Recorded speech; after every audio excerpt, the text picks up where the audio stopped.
Money Radio, discussing the business of making and spending money.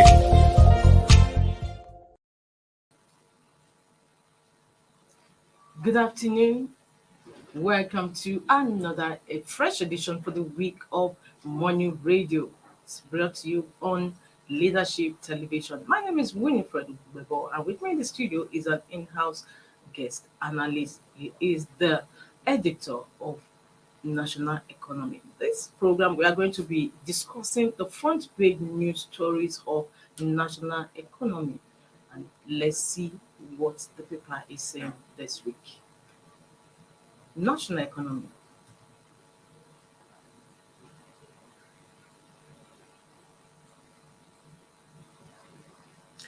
Well, let me see what national economy says. Ravaging poverty. Nigeria must prioritize industrial sector for inclusive economic growth.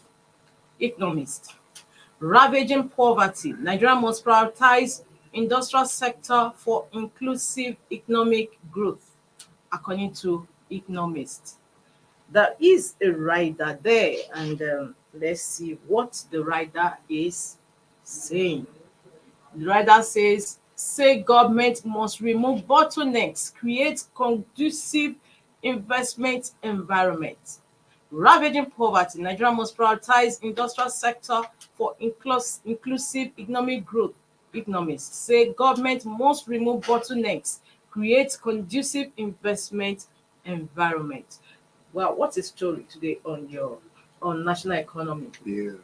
Last week the nation was awash with the media was awash with the news report from the National Bureau of Statistics that about 133 million Nigerians were poor, were in poverty, living in poverty. Yeah. So, what now and your story is linking is a fallout of that disclosure, the report. So, is this the only way that Nigeria must industrialize, must have industrial? Yeah, there's no other way to go. If you remember this administration, at the session, they said they have a robust roadmap to lifting 100 million Nigerians out of poverty. That has not happened. Instead of lifting 100 million Nigerians out of poverty, we are seeing 133 million Nigerians going. 33 million. 33 million has already joined the poverty bracket. So it's very serious. It's just almost a crisis point. It's a crisis point, not even almost a crisis point where I now. And the way forward. And then when you also look at the fact that Nigeria, next year there will be census. And it's estimated Nigeria population will go beyond the 200 million official statistics That means compounding the already compounded problem. The only way now to go to beat this is the government should focus its searchlight on this manufacturing, and agriculture, processing. No, sorry, before it's like putting the cart before the horse. Before you discuss what should be done, I want to ask, how did we get here? Like you just rightly mentioned, the present government in 2015 said they were going to lift 100 million Nigerians out of poverty. Yeah. At the end of the day, twilight to their administration, we see that a report from NBS says 133 million Nigerians are in poverty. So how did we get here? Yeah, poor implementation of policy. That will summarize it. Poor implementation of policy. They have policies articulated. They have several growth enhancement programs they were thinking they could use to achieve that. That has not happened. Poor implementation. Monies are voted. Some of them not properly accounted for. Some of the monies also even given out, they were not able to recoup or recover as loans. So all this added to the problems now we are facing. And it's good, I think, that MBS, was able to come up with this figure, because up until now, it has always been that this administration has been creating jobs, opening up sectors. People actually were a bit in the dark as to what was really going on. But following the release of that report, it's obvious now that this country is in a very, very, very deep mess. The way to go now is to focus on, and incidentally, when you look at the manufacturing sector, there's been little or no effort, except, very No, as in, there's been little or no activity. Just like activity. from that sector. What happened? Seems to be comatose. Because everything boils down again to having a good regulatory policy that will also guarantee them some measure of protection, and also create a very conducive environment for them. These things have not happened. As we are talking now, the manufacturers are even protesting the heavy taxes government has already imposed on them. They are having to bear the burdens of these things. And this, at the end of the day, will add to the cost of production. And they are saying, if you want us to really be at par with other nations of the world, you must really make these things easy for us. They are not making it easy for them as it were at the moment now. That is the problem in the first place. Of course, and we also have the issue of energy. Of course, we have the issue of energy. And believe you me, they are not so much against removal of subsidy. They are not so much against that. They are not. But what they are saying is, let us even have your blueprint. Let us even know what you want to do with us. Let us know. They don't know. They are in the dark. So it's a big problem for them, because the only way they can earn foreign exchange is when they are producing. Right now, we are busy consuming. We're not producing anything. And that is telling on everybody. So the only way to open up the economy, first look at the manufacturing sector, then, of course, agriculture, especially agriculture processing. It is very, very important. So that you can get processed goods and send them out to earn. Part of your report did say that there's no correlation between goods that are produced in Nigeria and our consumption. That there's no correlation. In other words, Nigerians are consuming goods not produced at home. They are consuming foreign goods. Yes, most of them are. That is the truth, because there's this heavy import of these foreign goods into the country. But then you can't blame those who are importing them, because let's look at, for instance, the issue with the rice sector. Government shut the borders to encourage local production of this commodity, and they were properly incentivized. But still, at the end of the day, the bag of rice is now very expensive. A bag of rice is expensive now. In fact, it keeps going up and up and up.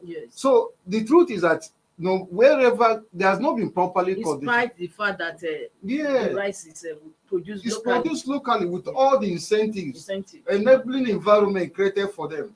Do you understand? Despite several laws dished out, you can see Anchor Borrowers Program, the thing keeps rising and rising. That tells you it's poor supervision. Nobody is supervising anybody. I think possibly they think it's national cake as usual. So they get the money, they do whatever they like with it. So government has not really been up and doing in terms of overseeing what's going on in these places where they have actually decided to use as a plank to lift Nigerians out of poverty. So then you look at the agri sector, of course, compounded again by this recent flooding. There's another problem. And even the farmers and those who also... And even prior to this flooding issue, we also have the issue of insurgents driving farmers out of their farmlands. These are core issues. Until government is able to get those things fixed, there's no way out. Now, in what precedes this present administration, we've had successive governments saying that they always treat a diversification of the economy, and none has not been able to do it. Why is it that there's lack of political will in terms of starting on industrialization program? It's very, very unfortunate, because most often than not, whenever they are campaigning, that's their number one agenda. Diversify the economy. We can't continue with a monoproduct economy. We need to diversify. But it's gradually becoming clear that those things are just mere lip service. They are paying lip service to all those things. You can't tell me you have 8 good years. In those 8 good years, you've not been able to... Even successive governments. That's what I'm talking about. Even successive governments. It didn't start with this administration. No, it didn't start with them. But I remember that there have been previous Obasanjo's regime and all the rest of them. Yaradua. Yes. These things just has to do with political, like you mentioned. Government has to muster that way to be able to enforce what needs to be enforced. For instance, also, we're also learning now that when you go to oil theft now, there are people that have been stealing this oil in question. You know them. They have the list. What stops you from going after them? This is a big thing. What stops you from going after them? Make their names public. Name them. Shame them. Others will retreat. They are not doing that. They are rather, some of them are even getting cover from some top government officials, maybe because partly some government officials also were also indicted in the so report and all the rest of them. So until we pay close attention to manufacture and agriculture processing, we cannot attain this double digit. But we need it. We need to. This is even the time. We can't. At this point, this regime has about 6 months to go, and I don't know what they can do between now and the next 6 months. But then the onus is now on the incoming regime to at least place that emphasis. Look at how it has to be an emergency situation now, where it also declare an emergency in these sectors, manufacturing, agriculture. Let us see how they can be revamped. If they could be revamped, they could be turned around. They'll say any foreign exchange, jobs will be created. If these things are done, then we can start any double digit. That's the only way we can exit these statistics. Because now 133 million means that 63% of the country's population now are in poverty. 63%. Now, before we go on a break, the Nigeria received about $700 million. That is Abacha loot to share to the poor. So what happened? Is it that the money was not properly shared, and was it in the right direction to actually share money to Nigerians when that money could have been put into other sectors that could lift Nigerians? So what is your take on that? My take is just misplaced priority. Actually, I think that was what was given to us, the condition given for the refund of the money by the US government, that the money should be distributed to the poor. But at the end of the day, we rather have a situation whereby the poverty index has increased. Yeah, if they say you should distribute the money to the poor, they are not telling you to carry cash and give them. These guys are hungry. If you give them that money, they'll go and spend it. Come up with proper packages. Get their buy-in. Once you get their buy-in, disburse that money through those channels. Then you can be able to monitor what they are doing with that money. And the projects that they could have put in, would have even employed some of them. Yes, could have employed some of them. But sometimes I think it's that possibly they are thinking it's just about who to settle. Give them money, let them be happy, all those kind of things.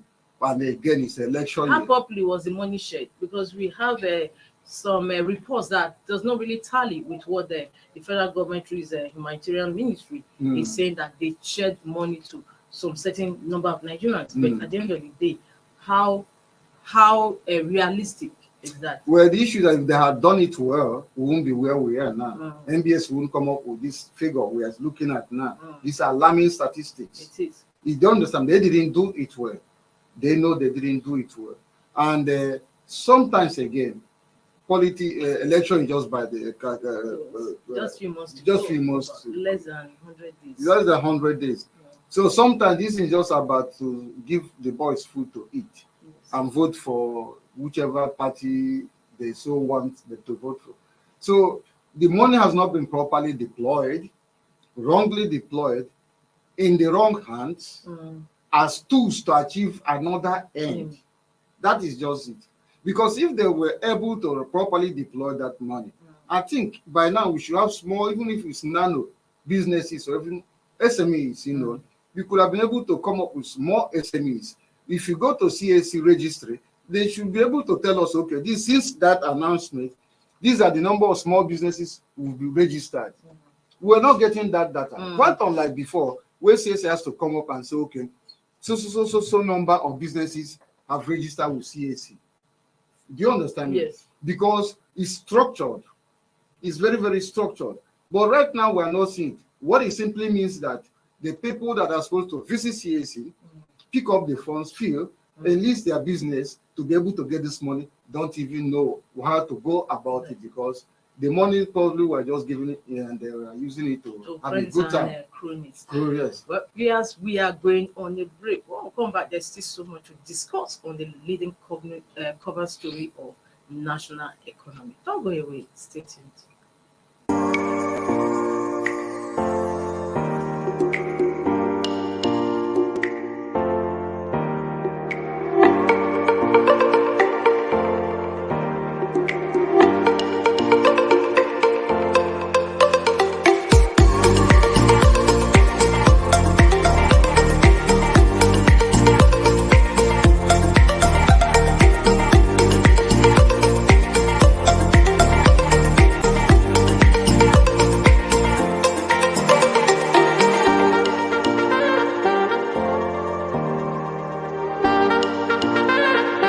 For sponsorship and advert placements, please contact 080-3688-6158. Last Word Leadership Podcast Studio. You have the last word.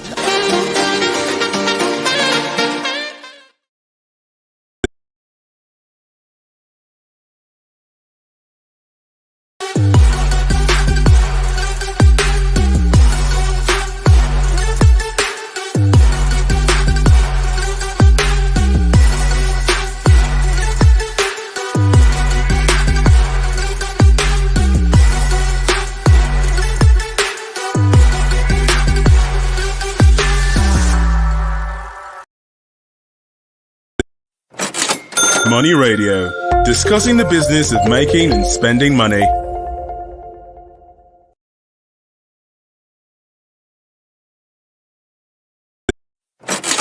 Money Radio, discussing the business of making and spending money.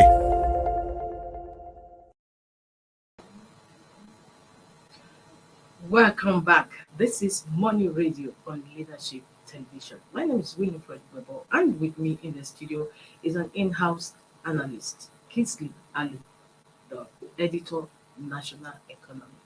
Thank you once again. Now, we are discussing the headline story on national economy. It says, ravaging poverty. Nigeria must prioritize industrial sector for inclusive economic growth, according to Economists. Now, Kingsley, I want you to speak to the narrative that when you say the center for the key factor for industrialization, Nigeria's industrialization, is power.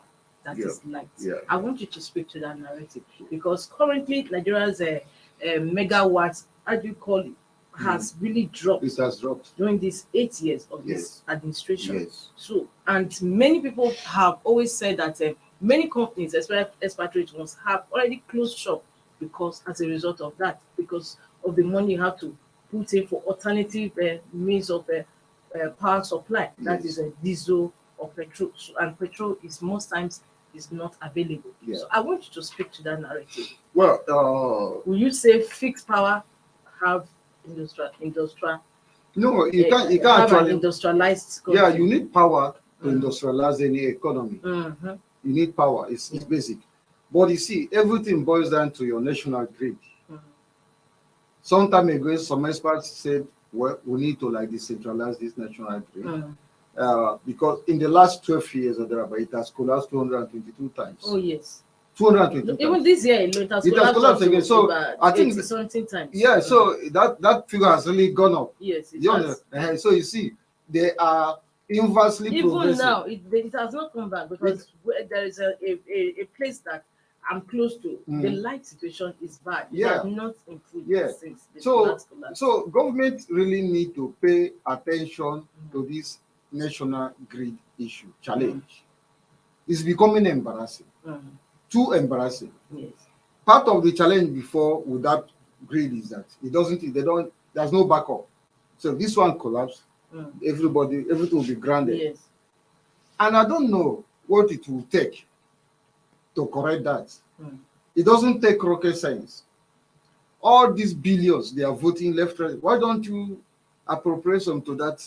No, I think Kingsley, the national grid or Nigeria's power system or power sector has become like what has continued to defy all manner of solutions. Because we had that, because we saw during President Olusegun Obasanjo's time how much was deployed to fix the sector. At the end of the day, nothing came out of it. Nigeria is still worse off than where it started. It's corruption. It's all corruption. It's nothing other than corruption. Look at Second Niger Bridge. Are they not almost done with it? But you don't know how many years it has taken them to get to where we are today. It's all corruption. It doesn't cost anything. You just need somebody, a minister, with that willpower to see that this is done. At the moment, they are not doing it. You vote money, they use it. You call transmission company of Canada, they will call Jenkos. At the time, this National Assembly said they were going to probe the money, the high volume of money that was deployed by Obasanjo's administration. Yes. Then nothing has come out. Nothing has, and because the same thing, this administration has also put in so much. Nothing has come. Because when they come. begin the probe, they are going to step on some powerful toes. Some of them may even be their own godfathers. So their hands are actually tied. So how do we get out of this logjam, this power logjam? You need somebody. Because you are talking about having an industrialized country. Yes, we don't have power that will fuel. You need power. You need like to fuel these It's nations. very embarrassing. Look at South Africa. They have 50,000 megawatts. They are even adding more now. Look at South Africa. Whereas Nigeria, with a population of over an estimated 200 million, 200 million. has only just 4,000. 4,000 is even dropping. It has dropped. It has dropped. It's a very big shame. And they know it all boils down to corruption. So all this, you probe this and you probe that, you probe this and it will take us nowhere. It's like saying you are going to probe Ajaokuta Steel Complex. It's not saying that you are going to probe it. You know, as far back as 12 or 13 years ago, that complex was 99% completed. 99% completed. But up to now, we are still talking about Ajaokuta Steel Complex. Yes. So monies will come, they will use it. The staff are receiving salary. And they are receiving salary. You know, for some reasons, maybe they don't want it completed because, they are using it to milk the economy. It's possible. Cream off some money from that end. That may be what is happening with this grid now. So it will take the next incoming government, not this one because they're almost out of the way now. Just about 6 months. About 6 months. So there's little they can do as it were now. But the next incoming government must be able to muster that way to make sure that we have power, you know, fix that grid, do all the things necessary to be done to enable us at least to start producing something. So now, what is the way forward? You said, yes, Nigeria must prioritize industrialization to get out of that poverty sector. Yes. Poverty. So how do we go about it? Yeah, going about it is what we just mentioned. We need light. We talked about light in the first place. So what are the other things that? Apart from that, even the subsidy, we need to do away with this subsidy thing. It's taking a lot of money. Government should have deployed, put some other good uses for infrastructure. Automatically, it's going to be reduced by the time the PIA come into, although it's already in effect. Yes. So do away with subsidy, you know, fix your power, you know, and then make the environment friendly. At the moment, the government always talks about ease of doing business. So what is happening? Well, that is much to be desired because you are telling us about ease of doing business. The main people in that sector are complaining that you are almost haranguing them. You are hemorrhaging them at the moment. Tax. Do you understand me? Tax here, tax there. What of even when you go visit the ports, see what goes in there? How long does it take them to clear the goods there, even when they arrive or when they want to move things? So these are things that must be properly streamlined, you know, at least with that mindset that things must work this time around. And you need somebody who's very proactive. All these things, everything is tied to one political interest or the other. Oh, yes. It has not taken us anywhere. It has not taken us anywhere. It is easy to hire people, spokespersons who will come and be, you know, talking rubbish and doing damage control. You know, get your spin doctors. You do one nonsense rubbish, they will come and cover it. They come and make excuses for you. This is the tragedy of this nation. Because even the very people that are busy defending what they know they shouldn't defend are still part of the system. But because they are benefiting, it doesn't really bother them that much. So government must first of all, let us focus on this agriculture. Look at Malaysia. They came here how many years ago, took our palm fruit also, and look at them now. They are almost the world biggest producer of palm oil in the world, in Malaysia. But it was from here they got the fruit. I think it's in Benin. So what is really going on? We need to really get serious. We need government that are serious about a government that is serious about development, about opening the space. Do you understand? Right now the space is not open. Manufacturers are suffering. You are trying to woo investors. They also look at the environment and say how safe it is. Yes. And then secondly, security. Security. Be that as it may for now, Government should be able to at least provide security for many farms. Like when you go to Holland, all these big companies that are also into agriculture, into farming, they should be able to assist them to some extent with security. Because this banditry and all won't go away overnight. And you can't say because there are bandits lurking around the corner, you won't eat, you won't feed, you won't produce. There has to be measures also to ensure that those of them that are already producing, they have the necessary backup and cover from government and protection, so that at least country can be able to produce. And we're looking at processed, because these are things you can be able to export. That is manufacturing. Yes, manufacturing, and then end the foreign exchange. Yes, it will even help the naira to stabilize. Yes. So it's on the everything now is on the next government. And we have so many raw materials that we can actually process and leverage on. Talking about shea butter, Nigeria has the highest. Is it not highest? Highest. Go to Niger State. Niger State. Yes, the highest. Highest. All these people just need a little bit of support from the government.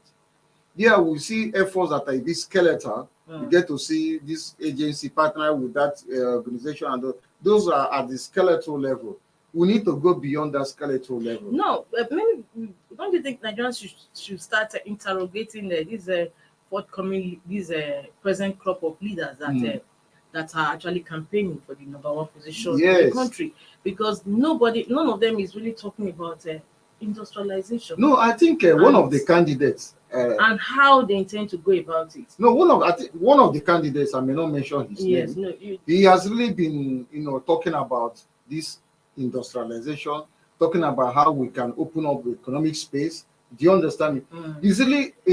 Ireland is even going to Egypt to study how they're able to run their power sector so efficiently. He's been doing those kind of, one of them, I don't know about the others, but that doesn't necessarily mean that I'm saying we vote for him or anything. I'm just saying that, you see, you need somebody who is passionate about changing the narrative. This narrative. You don't need somebody who will come and start telling you grammar and thinking that they share money. When you finish sharing money, they go to that, get office, and they start doing their thing. At the point we are now, we can no longer tolerate that. Unfortunately, I so think some of them have not gotten that message. Unfortunately, some of them have not. Some of them just thought it will be another roller coaster. Because it's 21 years of democracy. Yes. Nigeria has not been able to get it right. Not get it right. Because simply put, in the military regime, some of these things will not happen. What we're seeing happen in this power sector, because they'll pick you and deal with you. There's that consciousness that somebody is going to whip you into line if you mess up. But they say it's democracy. You have members of the National Assembly. Everything has to come to them first. Then there has to be a quiet lobbying. You lobby to get this, you lobby to get that. And the people you are lobbying also are complicit in the things we are complaining about. So it's really going to take a new leader with that political will, who understands the economy, who is passionate about changing this narrative to get those things done. Thank you so much. Yes, we actually need that kind of a leader, because Nigeria cannot continue to play second fiddle to other African countries. Well, viewers, this is where we call it today on today's Money Radio. Next week is another day. Don't forget to keep a date with us. Kingsley, thank you. Thank you so much for your presence. And I remain Winifred.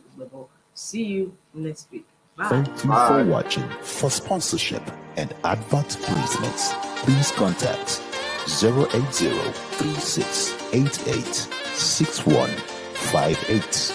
Last Word Leadership Podcast Studio. You have the last word.